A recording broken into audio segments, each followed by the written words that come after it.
Hi guys! Welcome back! 1 month post-op ng aking ilong. Ayan, tignan nyo siya. May pimple ako dito. Pag-usapan natin yan mamaya.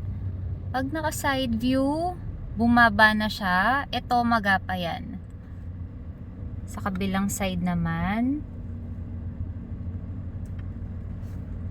Itong part na to, magapa siya. Ito, matigas pa. Hindi ko pa siya yung sobrang maganon. Pero kumpara noon, mas lumambot pa to sa lagay na yan. Itong part na yan, parang ang kintab-kintab kasi nilagyan ko siya ng Mupirocin. Nilagyan ko ng gamot. Sa video natin today, share ko sa inyo yung mga na-experience ko at possible na ma-experience nyo rin kung gusto nyo magpa-rhinoplasty. Yung mga i-share ko sa inyo, pwede na maranasan nyo, pwede rin naman na hindi. Kung ay kukumpara ko po doon sa mga nakikita at nababasa ko sa mga rhinoplasty group sa FB na kasali ako, kumbaga parang ang naranasan ko lang doon sobrang konti. Pero maganda na rin yun kasi 'di ba at least yung in-expect ko ganyan, yung naranasan ko ganito lang. Umpisahan na natin, mga bagay na pwede mong maranasan kapag ka ikaw ay nagpa-rhinoplasty. Una, possibility na ikaw ay magka-scar. Lalong-lalo na kapag ka nagpabawas ka ng A-LARs, hindi maganda ang iyong post-op care o kung paano mo siya linisin, kung paano mo alagaan, pwede na talagang magka-peklat ka. May mga nabibili naman po na scar gel o pamahid para doon sa peklat na yon katulad ng Dermatix, pati na rin ng Contractubex. May nakikita din ako sa rhinoplasty group, ang ginagawa nila, pinapa-laser nila kapag ka fully healed na.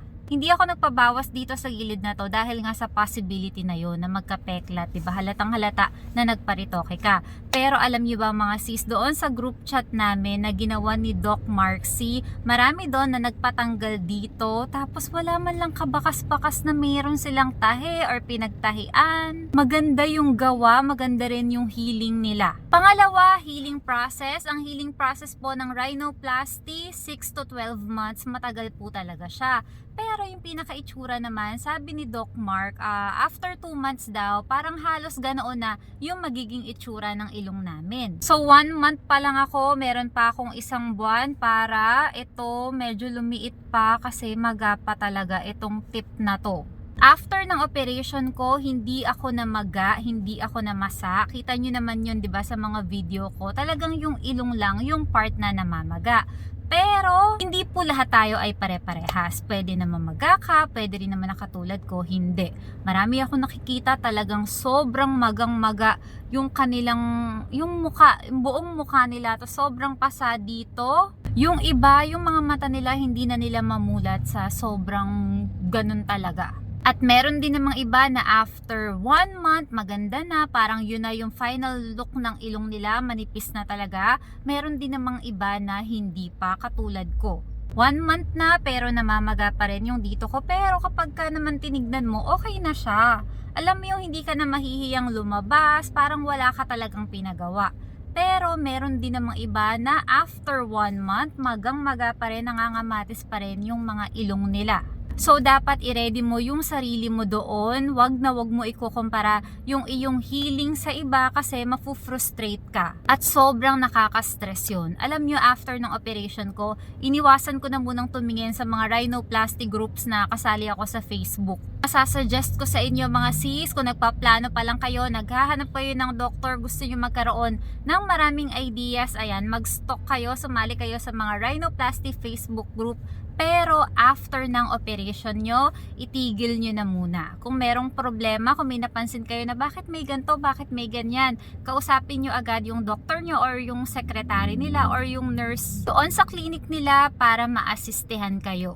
Sa post-op care ni Doc Mark C, isang message mo lang, after ilang minutes magre-reply agad sila. Ang laging nagre-reply sa amin doon, si Miss Amabel. Sama sa healing process yung pamamaga. Minsan mapapansin nyo itong side lang yung maga, minsan naman ito, minsan naman dalawang side sila na maga.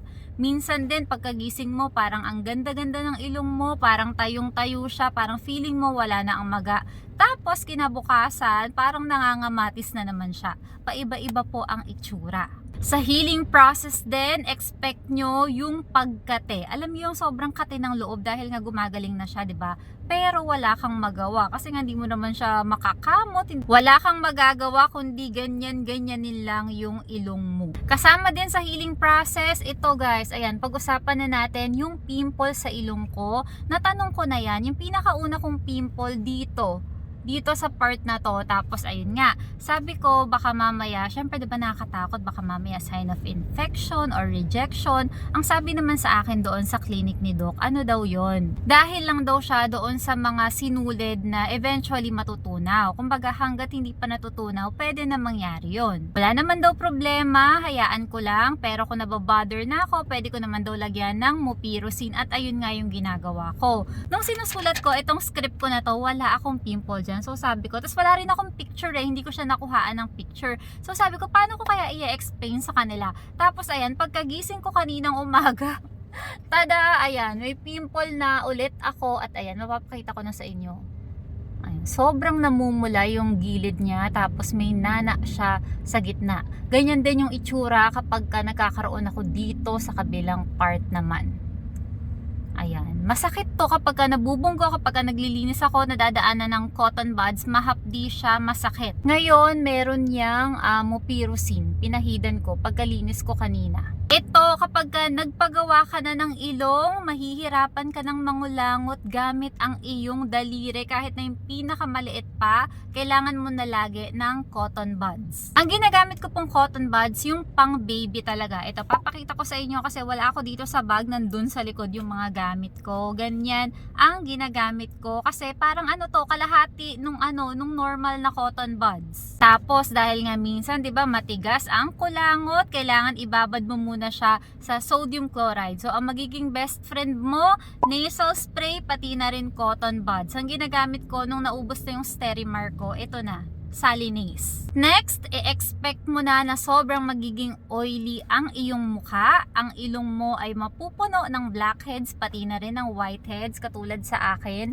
Hindi lang gaanong makita, pero grabe, parang strawberry na talaga yung ilong ko sa sobrang dami ng blackheads. Nagtanong naman ako sa page nila, Doc, sabi ko kung pwede na ba akong mag-blackheads, yung nose strip talaga. Sabi, pwede naman, pero dahan-dahan lang daw ako sa pagtanggal ng ganyan. Hindi ko pa rin siya ginawa kasi nga natatakot ako kasi 'di ba alam niyo naman yung nose strip sobrang higpit noon. So kapag inangat mo talaga 'yon, alam mo yung gaganon talaga yung balat mo. So sabi ko, sige, okay lang. Ganyan na muna siya. Ang cleanser na gamit ko ngayon, may salicylic acid kasi yun yung mga nababasa ko para makontrol yung oiliness, pati na rin yung whiteheads at blackheads. Pero syempre, saglit ko palang ginagamit. Hindi ko naman i-expect agad-agad na mawawala yan or lalambot yan. Sa skincare, iwasan po munang gumamit ng mga matatapang na skincare. Ako magbabalik retinol at vitamin C na ako kasi naka 1 month na naman ako. Pero nung wala pa akong 1 month, ang ginagamit ko lang lagi, sunscreen at moisturizer. Sobrang importante po ng sunscreen, ha. Next sa listahan, ang eye bags at dark circles. I-expect mo na yan dahil nga syempre mahihirapan kang makatulog. Mahirap kasi yung posisyon ng pagtulog na nakadiretso ka lang na ganyan. Lalo na kung katulad kita na sanay matulog ng nakatagilid talaga, magkabila. After ng operation, diretso ka lang talaga. Sobrang sakit niya dito sa ulo. Alam niyo mga yung ulo ko flat siya. Alam niyo yung tawag ay sapat. Sapat yung ulo ko. Lalo pa ako naging sapat ngayon dahil nga diretso lang ako matulog. Pero ngayong 1 month post-op na ako, medyo nakakaganyan na ako. Ganyan lang, hindi yung sobrang nakatagilid talaga. Ang ginagawa ko, yung una nilalagay ko dito, tapos sumasandal ako, yung ulo ko sinasandal ko doon. Grabe yung eye bags ko na to. Akala ko talaga meron akong pasa sa mata, pero hindi. Makikita niyo, mapapansin niyo pa rin naman siya eh. Ayan o. Ayan siya. Pero hindi na siya ganong kaitim. May eye bags naman ako noon pa. Kaya nga lang, grabe yung parang talagang panda. Yung ganito, ang itim-itim talaga. Ang ginawa ko, gumamit lang ako ng eye cream na sobrang mild. Ang talagang ginagamit ko kasi na pang mata, retinol. Kaso nga 'di ba, hindi nga pwede ang matatapang, hindi pwede ang retinol. So naghanap ako ng milder na alternative. Ang ginamit ko, Human Nature Sunflower, yung eye cream nila. Next, kung mahilig kang mag-shades tulad ko, hindi ka muna makakapagsuot ng salamin. Siguro after 2 to 3 months, ayan, yan, pwede na. Kung nagsusuot naman po kayo ng salamin dahil malabo ang mata, hindi muna kayo makakapagsuot. So, kailangan po muna na mag-contact lens kayo. Kasi bawal pa po itong madiinan. Baka kapag may nadiin dyan, kumbaga maging lubog na siya or yung iba nagkukos ng ng pamumula hanggang sa maging infection na.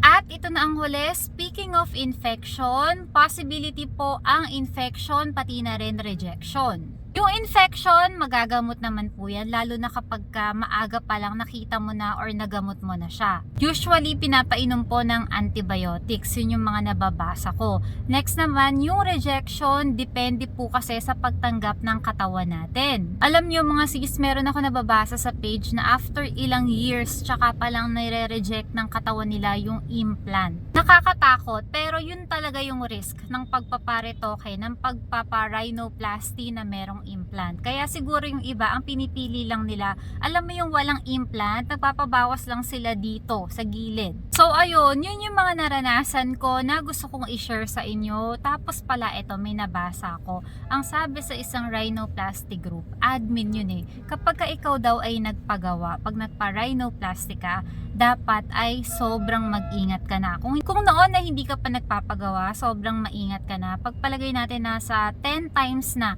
yung ingat mo nung hindi ka pa nagpapagawa. Ngayon na nagpagawa ka na, dapat daw nasa 100 to 1,000 times ang pag-iingat mo. Kaya po, bago kayo magpagawa, dapat ay ready na ang buong pagkatao nyo. Ang isip nyo, ang puso nyo, physically, at syempre yung inyong bulsa. At nga pala mga mi, nagbago na ng pangalan sa Facebook si Doc Mark, CMD Clinic na siya. Lumipat na rin po sila, 'di ba? Yung pinagpagawaan ko sa Makati sa Quad Clinic, ngayon po ay sarili na nila yung clinic nila sa Quezon City.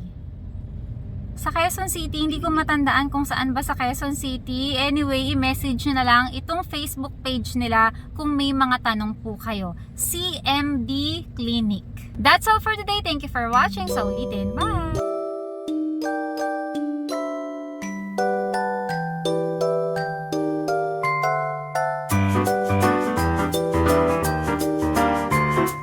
One day music